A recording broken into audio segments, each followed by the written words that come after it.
Assalamualaikum warahmatullahi wabarakatuh. Perkenalkan, nama saya Mita Salsabila, kelas 27. Mata pelajaran yang saya bahas yaitu Bahasa Indonesia. Saya akan membahas tentang teks laporan observasi dan teks anekdot. Yang saya jelaskan yaitu teks laporan observasi. Apa sih teks laporan observasi? Teks laporan observasi adalah jenis teks yang berisi informasi secara umum tentang sesuatu berdasarkan fakta dan hasil pengamatan. Teks ini juga berfungsi untuk memberikan informasi mengenai suatu objek atau situasi.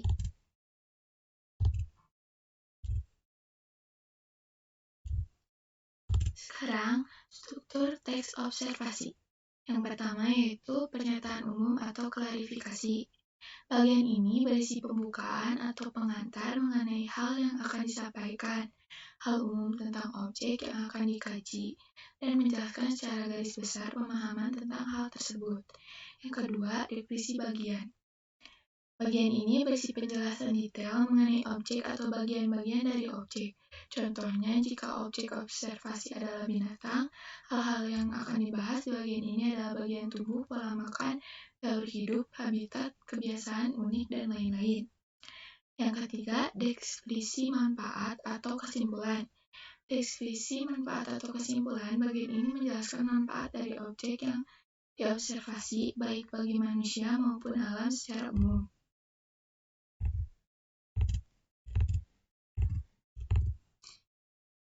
Lalu, teks anekdot. Teks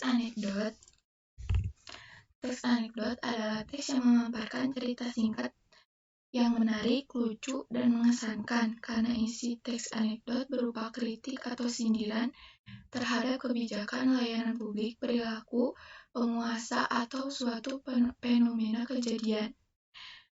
Jadi cerita singkat yang di dalamnya mengandung unsur lelucon, menarik, dan mengesankan.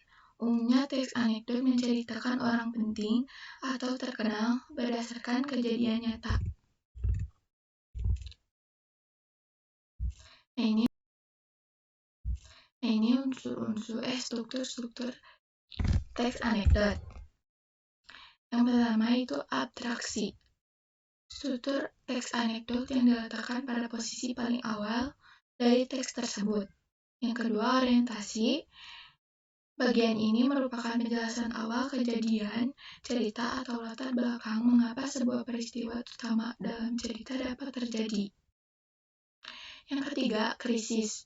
Bagian krisis menjadi puncak dari sebuah teks anekdot. Yang ketiga, reaksi dan koda.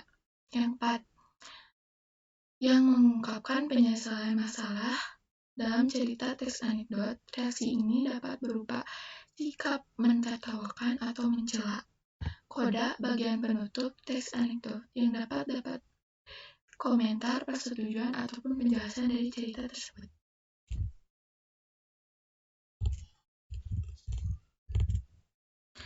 Sekian dari penjelasan dari saya. Assalamualaikum warahmatullahi wabarakatuh.